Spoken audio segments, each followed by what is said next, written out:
Good morning, everyone. Welcome to our SRG this morning. Melissa, I understand that you have a 5-6 student to refer to us this morning. That's correct.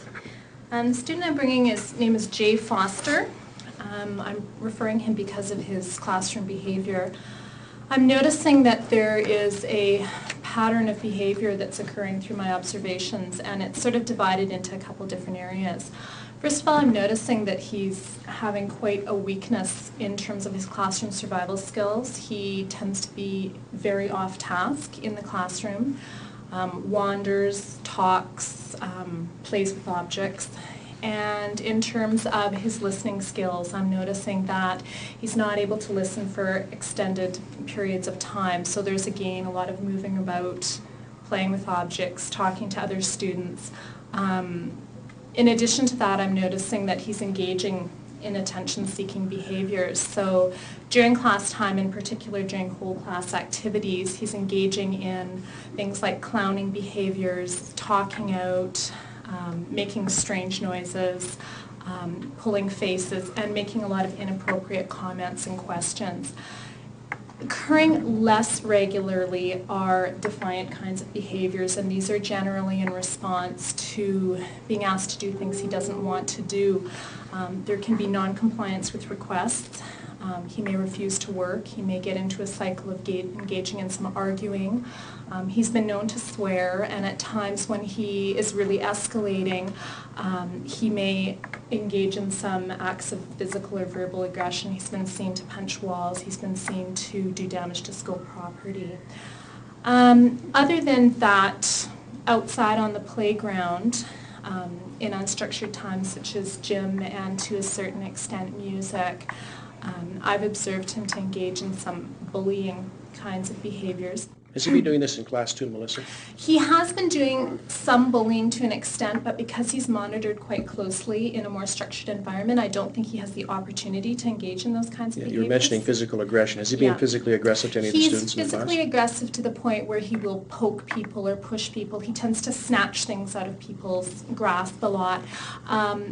Once or twice he's had fights in the classroom where he's started off with some arguing and it's escalated to pushing and shoving. But generally that sort of thing is happening outside on the playground or on the way to and from school. There's been some complaints from parents in that capacity.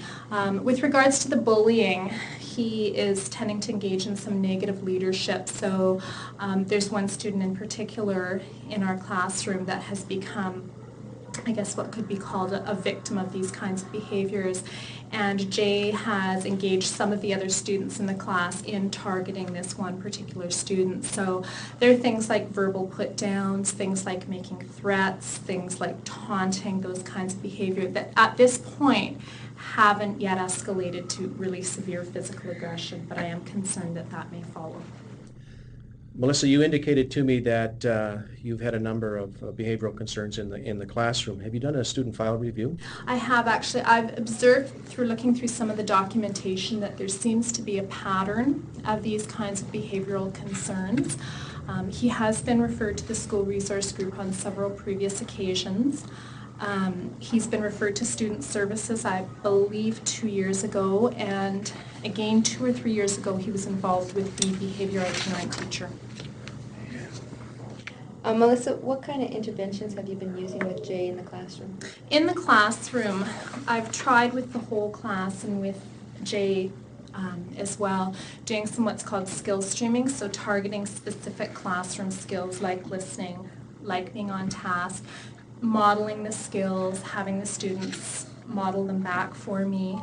I've been in contact with his mother, and we've started a day book going to and from school, specifically targeting the skills of listening and being on task. And I'm also having Jay engage in some self-assessment so that he can determine after set periods whether he is displaying the behaviors or not. Did you have a formal meeting with the mother, Melissa? I had a formal meeting with the mother.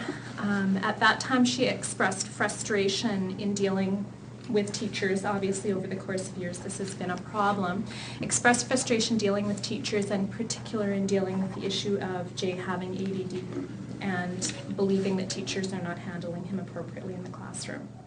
Melissa, you said believing he has ADD. Has he been identified through a pediatrician that he does? He has been identified by a pediatrician, and he is on a course of Ritalin, but it's not consistently administered because there's the belief in the home that Ritalin is not required to.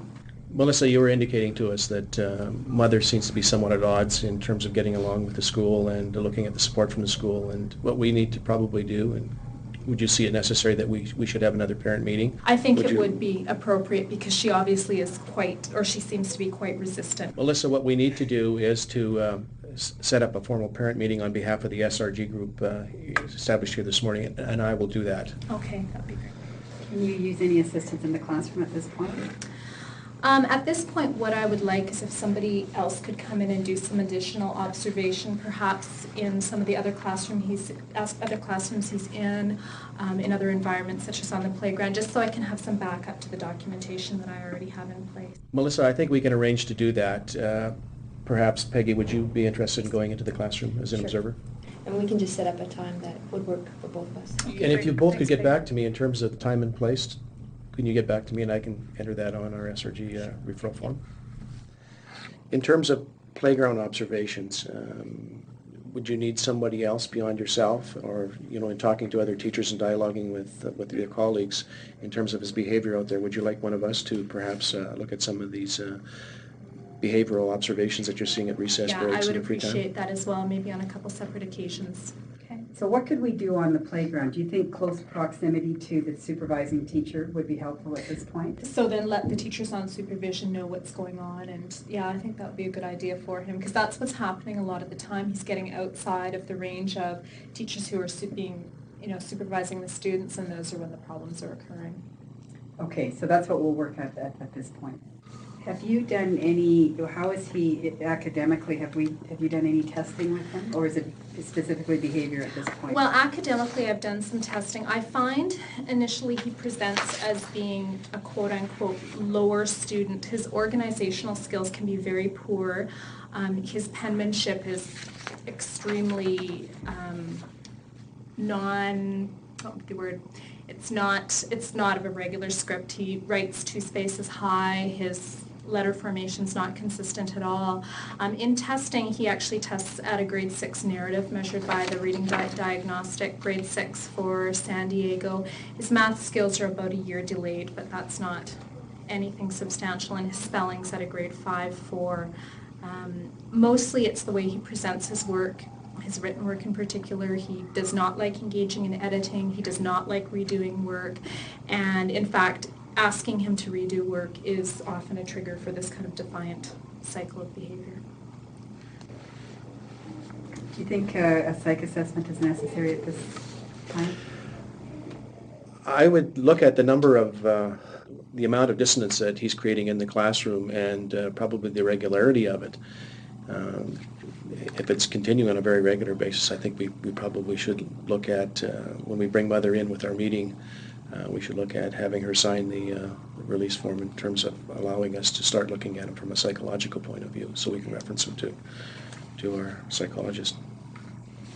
Melissa, could you use some help with regards to some counseling or social skills groups or something like that for him at this point? I think counseling at this point may be advisable. He's had some turbulence in his family. He's experienced the loss of a parent, and I believe he may still be experiencing the grief process to quite a large extent. So if we can get Mother's consent on that, that would be, I think. It also adds fuel, you see, to Right. having the intervention by our psychologist to start looking at some of these factors. So maybe we could have Lisa working with him on one-on-one, or do you think a group thing? What would be beneficial at this time? I think in a group he would probably be more disruptive to the environment than would be beneficial. So I think one-to-one actually would be Okay. more beneficial. So we'll look at slotting him in then with Lisa. Okay. Yeah. In terms of what's going on emotionally with Jay right now, we're not quite sure of, his response in class. You indicated to us that he's been identified ADD. In terms of the medication, you mean? Mhm. In terms of the medication, he takes primary responsibility for taking the medication. His mother does work outside of the home. She works afternoon shift a lot, so she's often not in the home when Jeremy comes home from school at lunchtime, or she's sleeping. So from time to time, Jeremy doesn't like taking it. It interferes with his appetite. So there have been days when he has just not taken it. Mum says that, this is an expectation that he does take it, but she's also expressed to me on days when she sent him to school unmedicated that it's been a test to see whether or not I can tell whether he's on the medication or not. So that's actually an issue I would like to have addressed at the parent meeting. How is Jay's physical well-being as you see it in the classroom and also on a daily basis? Physically, he appears to be healthy. He's of average height, weight, those things. Very active outside of the classroom, involved in a lot of sports, things like that. Currently, Melissa, what kinds of interventions are you dealing with now in terms of working with Jay in the classroom? Okay. Well, as I mentioned, we have been working individually and in groups on doing some skill streaming for those classroom survival skills. When he's cued in the classroom for demonstrating appropriate behaviors. When he's not able to demonstrate those behaviors on a more continuous basis, then he's given a timeout in the classroom. Timeouts follow in our classroom quite a set procedure. I have the students engage in a brief problem-solving type of process. There's a form that they fill out. That's been moderately successful for him when he's engaging in the attention-seeking types of behaviors, but when he's getting involved in the cycle of defiant sorts of behaviors, when he's swearing and arguing and engaging in non-compliant types of behaviors, then that almost tends to cause him to escalate, and usually at that time, that's when he's spending time in the office, having an office time. So our next level of intervention then is to move him out of that timeout setting in your classroom into the office, and we can look at seeing if we can get him settled in the office. If he is settled, then we would look at putting him back in the classroom for the remainder of the day. In addition to that, there are almost daily calls home. When he is exhibiting the target behaviors, I'm sending positive notes home. I also said I was having him do the self-assessment for those target behaviors. And I'm also having the students in the classroom try to give each other verbal or physical cues for those target behaviors as well. So he's having some peer support as well. Okay. Melissa, with regards to documentation, have you been keeping that up then? Yeah, I have a record of, it's pretty much every day that I've been taking documentation. On the days when I see him exhibiting the target behaviors, I'm trying to document what sorts of things are taking place so I can see if there's a pattern developing. I've also completed a couple behavior checklists on him, and I'm seeing his behavior or clustering in the area of the power, revenge sort of thing as the goals of misbehavior, so I'm trying to use that to support my anecdotal documentation as well. Also, at the same time, we need to be looking at some anecdotal documentation regarding this particular child, and you're obviously doing a very good job of it right now in terms of bringing this to the SRG. We would hope that you would continue doing that.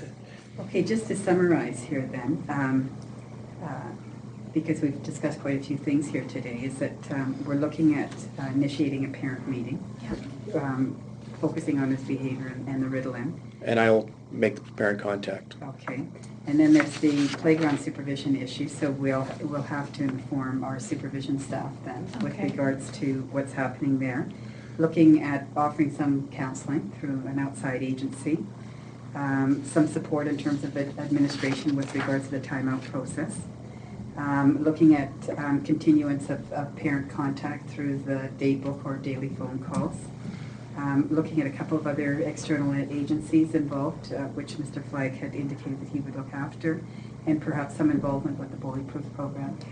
So how are you feeling about all of that? I think that's a really good start, and in addition I can keep documenting to see what impact these interventions are having.